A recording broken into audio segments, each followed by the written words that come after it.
En el versículo 10 dice, y permaneciendo nosotros allí algunos días, descendió de Judea un profeta llamado Agabo, quien viniendo a vernos tomó el cinto de Pablo y atándose los pies y las manos dijo, esto dice el Espíritu Santo, así atarán los judíos en Jerusalén al varón de quien es este cinto y le entregarán en manos de los gentiles.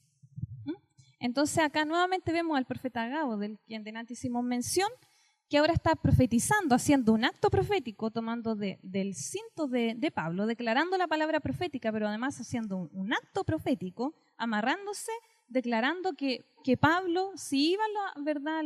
a los judíos, sería entonces asimismo apresado, encarcelado. Entonces vemos nuevamente que la palabra seguía y sigue hasta estos tiempos. En Primera de Corintios, en el capítulo 14, nosotros vamos a encontrar que Pablo, en Primera de Corintios, en el capítulo 14, Pablo le exhorta a la iglesia de los Corintios porque había un gran fluir del Espíritu de Dios. Había muchos dones que se estaban haciendo manifiesto, como hablar en lenguas. Y Pablo le dice, sí, están bien, que está muy bien que están haciendo todo esto, pero viene a ponerle un orden a la iglesia. Y cuando viene a ponerle este orden, pone por sobre todas las cosas el amor primeramente. Que el amor es el mayor de los dones, porque podemos profetizar y podemos hacer muchas cosas, milagros, mover montañas, pero si no está el amor, que es el mayor de todo y el principal, de nada nos sirve. Somos como dice por ahí, como si fuera un metal resonante. Estamos vacíos, quedamos en la nada. Entonces, luego que pone el amor, dice, está bien, hablen en lenguas y manifiesten los dones, pero procurad por sobre todo profetizar. Porque nosotros aquí encontramos cuál es la misión, podemos decir, cuál es la función de la palabra profética, ¿a qué viene? Y dice, porque toda palabra profética viene a edificar, a exhortar y a consolar. Toda palabra profética en el fondo es para edificación, exhortación y consolación de las personas. Es la que penetra en el corazón profundamente, la que la viene a levantar en los momentos, la que le viene a entregar la palabra del Señor. Y entonces exhorta a que profeticen, a que profeticen. Otro ejemplo del ministerio activo profético está en Hechos en el capítulo 15, en el versículo 32, dice, y Judas y Silas, como ellos también eran profetas, consolaron y confirmaron a los hermanos con abundancia de palabras. Entonces, son algunos ejemplos que confirman el ministerio de profeta. Y en el libro de Efesios, en el capítulo 3, en el versículo 5, tenemos que Pablo dice lo siguiente, misterio que en otras generaciones no se dio a conocer a los hijos de los hombres, como ahora es revelado a sus santos apóstoles y profetas por el Espíritu. Porque ciertamente la grandeza del Señor que se derramó en el Antiguo Testamento, los profetas pudieron declarar los tiempos futuros, pudieron declarar palabras proféticas sobre la venida del Señor, sobre que vendría la salvación, que vendría la misericordia del Señor, la abundancia de su gracia sería derramada sobre el pueblo, sobre sus hijos. Pero dice que hay un misterio mayor que no fue revelado, ¿verdad? Ellos no pudieron entender, no les fue revelado, miraron de lejos la bendición, mas no la alcanzaron, mas no fue para ellos. Y este misterio más grande, y que en este tiempo, ¿verdad?, nosotros vemos en la obra del Espíritu de Dios, la palabra profética hoy día tiene una importancia tan grande, porque a través de ella, a través de la obra redentora de Jesucristo y a través de la regeneración, a través de su Espíritu Santo, ¿verdad?, las vidas son rendidas al Señor. Lo que antes los profetas, por más que anunciaron e hicieron el llamado de atención al pueblo de Israel a volver el corazón al Señor, a un pueblo que era duro de entender, a un pueblo que era carnal, ¿verdad? Lo que ellos nunca pudieron conseguir, hoy día nosotros vemos una obra completa con el Espíritu de Dios porque las vidas son alcanzadas, las vidas son transformadas y hay una obra del Señor que hace que nosotros entreguemos todo nuestro ser a Él Hay una revelación tremenda. Y esta es la que se refiere Pablo. Entonces, la palabra profética es fundamental a la iglesia, a la edificación del cuerpo, a las personas, es la que trasciende, la que penetra en el corazón, ¿verdad? Para levantar, para sacar, como decía delante la profeta Mónica, aún en la muerte, aún cuando la persona está muerta, sin vida, como en el valle de los huesos secos, ¿verdad? Viene la palabra profética y trae vida, puede transformar, puede cambiar el rumbo con la autoridad del Señor. Así que sí hay profetas en el Antiguo Testamento, sí existen hoy en día, porque lo que el Señor constituyó acá no vino después a quitarlo, sino que dejó esta obra en la que estamos todos nosotros. Y como la iglesia, la palabra es la que sujeta todo, la que rige, y por sobre todo está la iglesia del Señor. A la verdad, nos preocupa, como siervos de Dios, nos preocupa esta situación en que, no sé, digamos, el profetizar, ¿verdad? Livianamente, muchas veces, y quizás siempre, en este tiempo, sea una equivocación muy grande para el cuerpo de Cristo en la iglesia.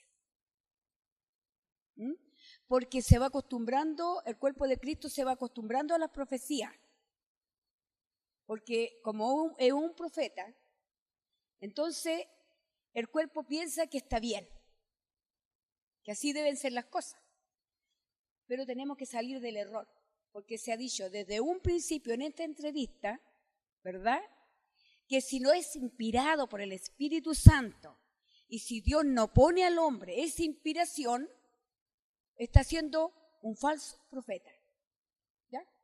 En eso me quedo. Entonces, nosotros todos somos nacidos de Abraham, ¿verdad? Y aún fuimos injertados en el árbol, ¿verdad? Que es nuestro Señor Jesucristo. En Él estamos injertados y somos los hijos de los profetas. Dios ama a la familia y nosotros como profetas debemos ser inspirados por el Señor, debemos trabajar, debemos tener el discernimiento para poder saber lo que Dios nos está hablando. Porque Dios dice, tengo atalayas y a ellos le daré la palabra para que hablen. Entonces Dios a nosotros nos da, cuando hacemos la conexión del Espíritu Santo en nuestras vidas, entonces Dios dice, de espíritu a espíritu, Él da la inspiración, entonces viene la palabra profética y podemos nosotros hacer lo que dice el Señor. Bueno, a mí lo que me toca es, ya lo dije anteriormente, venimos de nuestro padre Abraham, fuimos injertados al árbol, ¿verdad? Y por lo tanto somos los hijos de los profetas. Entonces, en el Antiguo Testamento, todos somos profetas.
el que andemos danzando, ¿verdad? Y que yo digo esto, y me preocupa mucho, de que no se trata de andar danzando para profetizar.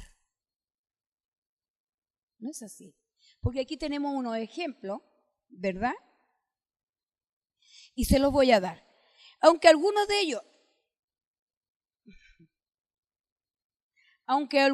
ellos danzaron de alegría y gozo, ¿verdad?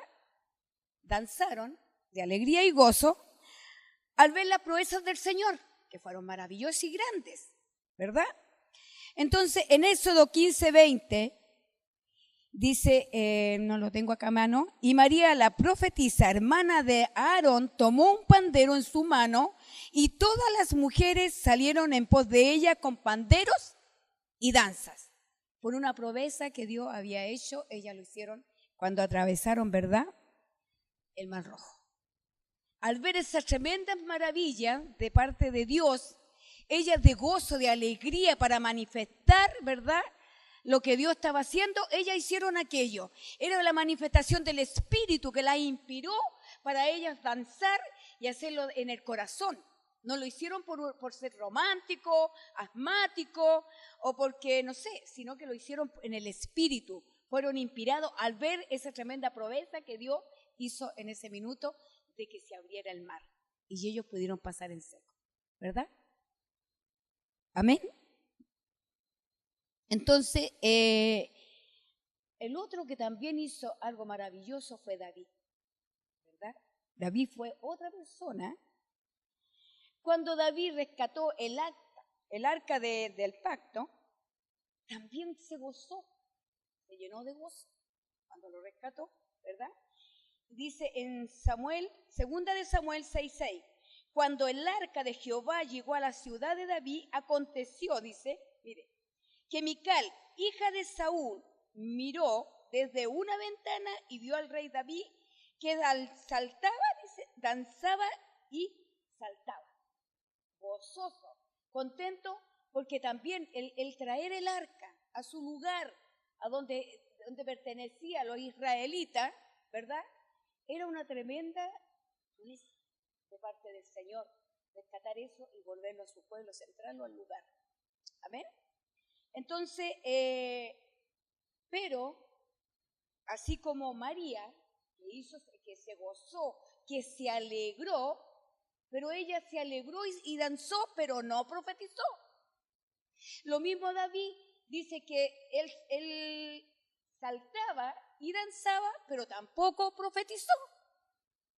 O sea, no necesariamente que ellos tuvieran que profetizar, ¿verdad?, para danzar o danzar para profetizar. No era necesario.